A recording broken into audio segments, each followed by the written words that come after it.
It actually depends on one main factor, and that's if Wings comes back or not. So before I go into this tangent, let me just explain what Lolcowlive is. If you don't know what it is, it's a podcast composed of two locals, and those locals being Boogie, 2988, and Wings. And then it's ran by Keemstar. I've actually been watching Lolcowlive ever since it first started, mostly because of the fact, I think it's an interesting concept, you know, having different locales, like two different locales come together and just talk back and forth with each other, have the chat basically troll them. And you also have Keemstar here, and I think Keemstar is like, I think he's also a locale in his own right, so it's pretty entertaining seeing these guys bounce off of each other in this podcast format. Since Boogie and Wings are as big as they are, Keemstar had this genius idea to do a fat camp for 2 weeks, to send them off to fat camp, right? And he would be training them, making sure they lose weight, working them to the bone. But so far, it hasn't been a success, and it's been obviously scripted. And funny thing about this is I was actually working on a video on this channel yesterday talking about how it's obviously scripted. But fat camp it's not it. It's just, there's nothing of value here, truly. And also, it made two things apparent to me as I was watching fat camp. Like, it just made it so painfully apparent that there's a script. And the second thing they also made apparent is that Boogie's acting is so ass. So yeah, you know, I was right along with all the other people in the comment section of that video saying that it was scripted. But yeah, after that, Wings accidentally blew the lid on the script. And I recorded this the moment it happened because I cannot believe Wings just said this out of nowhere. It's not so much that we paid Becky to come. Becky called begging to come, but she didn't have the funds to do it. So Keem and Mike got together and they paid half of her bill to get here. Who told you that? I was in the room. In what room? With the Becky conversation.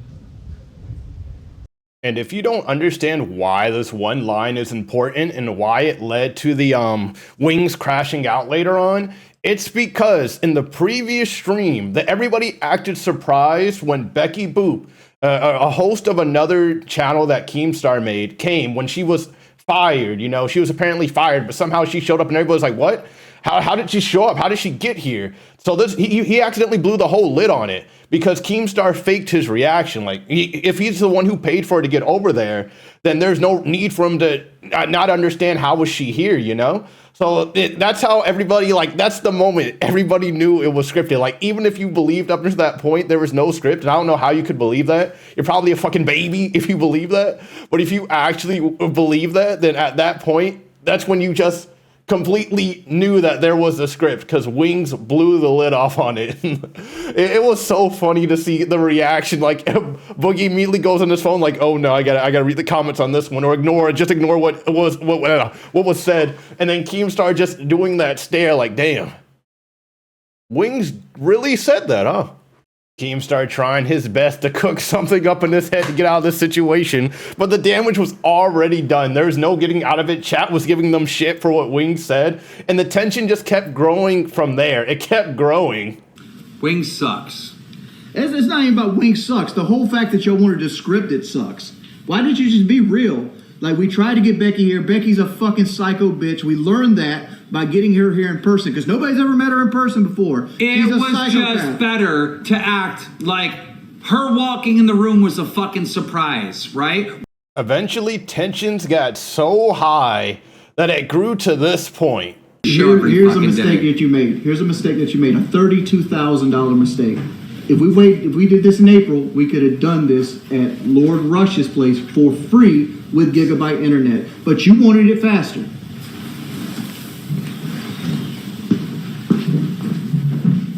Wait, 355. All those waters. Here's a mistake that you made. What's that? You think I'm going to forgive you for this? I don't give a fuck. You say that. I promise you will. Just fish on the back. What's the plan here? Anything easy? That's fucked. I don't know. So he's just fucking sabotage the brand, I'm not sabotaging the brand for a lie that you fucking made.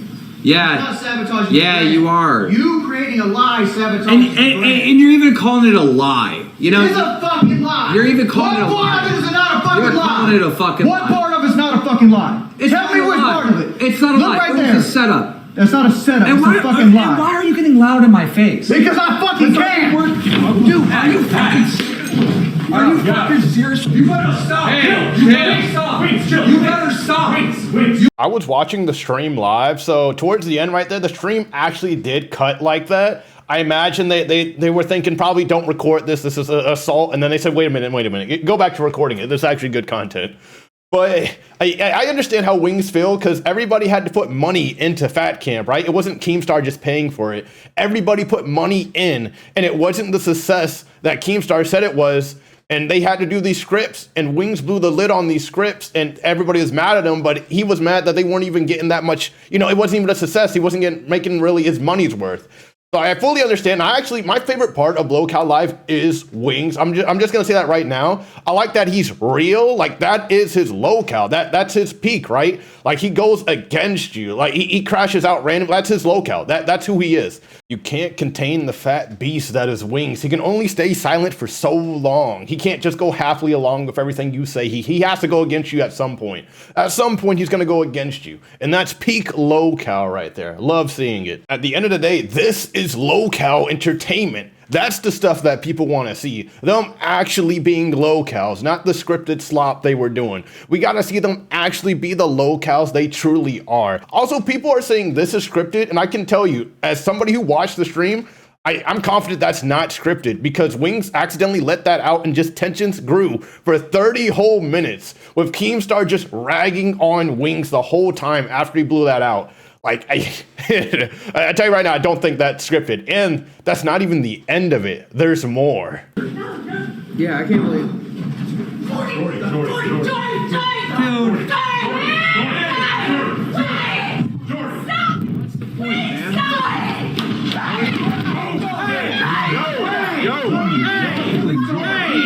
Hey, that's your fucking wife now. Go calm down. That's your wife, man. Go calm down. Yep, you saw it right there. Wings wasn't done 10 minutes later. It was just 10 minutes later after the first little scuffle between him and Keemstar. He came back out and he ended up pushing his wife. And yes, he did push his wife. His wife did end up getting up and saying that she just tripped, but this is clearly a textbook push. Like he had the whole form and everything. He did like a little roar right after too. And I also seen people debating on what he said when she got up. He was saying, hold on, let me just say this.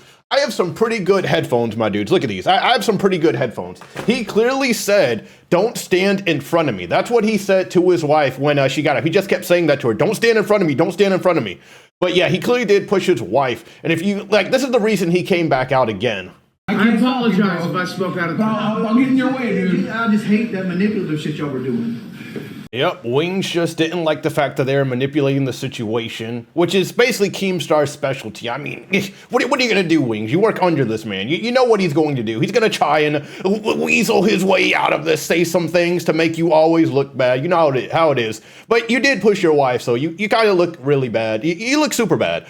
But let me not even go into that whole debacle right now. So we finally went over that drama. After that, Wings got put off. So, Fat Camp's still going on for another week, but Wings had to leave. He had to leave early. Don't know if he's going to come back to Lolcowlive or not, but this is where the real discussion begins. Again, I ask, is Lolcowlive worth watching? Well, now that Wings is gone, I think Fat Camp is definitely not worth watching. And from this point forward, if Wings doesn't come back, I don't think it will be worth watching at all, because the whole point of Lolcowlive is to have multiple Lolcows on there. If Wings isn't there, then it's just Boogie. And honestly, I do not like Boogie. And let me just explain it right here. Let me just air this out. Boogie, he doesn't deserve any support, any money. He scams his fans. Like, come on, what are we doing? I think Lolcowlive is pretty good having Wings and Boogie there, but Wings by himself, or not Wings by himself, Boogie by himself is just awful. He always tries to play up things for a bit. Like ever since he faked cancer, okay? Hey, how long ago did he fake cancer? Maybe 2 years ago? Maybe 8 months ago? I don't even know how long it was. But ever since he faked cancer, he's been doing this thing where he just keeps playing it up on stream. Like, oh, I remember when I faked cancer and I got a lot of views for that. So what if I act like that all the time? And that's what Boogie does every single time. That's what he has been doing. And it's cringy to watch. And then Keemstar tries to like entertain that, making scripts and all that. It's lame.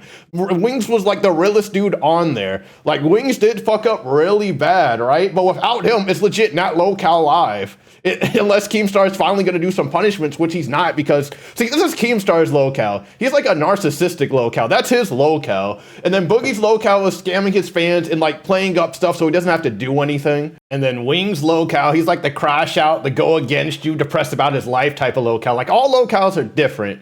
They're all different in various ways, but Lolcowlive is not worth watching if Wings isn't there. And I see people in the comments, in the chat saying, oh, Wings doesn't deserve to return. Remember, this is Lolcowlive. He should return, and chat should give him shit, like shit beyond shit, repeatedly. Just keep spamming it. Keep spamming chat saying, oh, L Wings, all that, because they're locales. That's what they deserve. They don't deserve like anybody to be truly, rooting for these guys or anything. It's not like they're ever really going to change. If they do somehow change, I don't know. I'll eat one of my socks, eat one of my underwears. They're not going to change. They're locales. It's just how they are. I feel like you can eventually stop being a locale, but these two, and the fact that they're on Lolcowlive podcast, they're not going to change. This podcast was made for them to suffer. So yeah, if Wings comes back, then Lolcowlive will still be worth watching. If he doesn't, then it's not, unless they can somehow get another well-known locale on the podcast, which I highly doubt, because locales, they're not so easy to work with. Before I end this video, there's one more thing I want to talk about, and that's Boogie's crash out towards the end of stream. Let me give some context for this. So when Boogie faked cancer, his punishment was to get a tattoo with the word liar, right? It was the word liar tattooed across his face. And towards the end of the stream, Keemstar was saying, oh, we're going to get that touched up. We already got a guy here to touch it up and all that. And then Boogie ended up crashing out over it. Boogie, this has been a long time coming. We agreed to put it on my fingers, you dumb fucking cunt. We agreed. I'm just gonna pick it off my face again, you dumb motherfucker. I'm just gonna pick it off my face again, you dumb motherfucker. I'm just gonna pick it off my face again. 99 cents. I didn't want it there to begin with, that's why I ripped the fucking flesh off my fucking face. Getting punished. I'm gonna fucking rip it off again. I'm gonna rip it off again. I'm gonna rip it off again. I'm gonna rip it right the fuck off my face again. I didn't want to do it last time. Boogie goes on for a while that, screaming at the top of his lungs that he's just going to scratch his face and get it off again. And then he tries to tell them, you know what, just give me the tattoo. Just go ahead and give me it. But Keemstar isn't comfortable anymore, even saying that. So they don't do it. But here's my theory on this, right? People are saying this is scripted and all that. I think Boogie's playing it up, right? But I think this is Boogie's locale, this is Boogie being a locale. And what I mean by that is Boogie gets out of doing things by acting like that. So by acting like that, he gets out of the tattoo getting touched up. And you're probably wondering, why would he want to get out of that when he already got it before, right? It shouldn't be a problem. Here's my conspiracy theory, okay? Boogie's first tattoo was fake. He did it when nobody else was around. It was just him and his girlfriend and like a tattoo artist they somehow found, all right? She might be, the tattoo artist they found might be a pro at giving fake tattoos. You never know. And then all of a sudden, it gets dropped on Boogie. They're all here together, and they're going to touch up Boogie's tattoo in front of everybody, right? And they already got somebody to do it. Boogie didn't choose this person out. They already got somebody to give him the tattoo.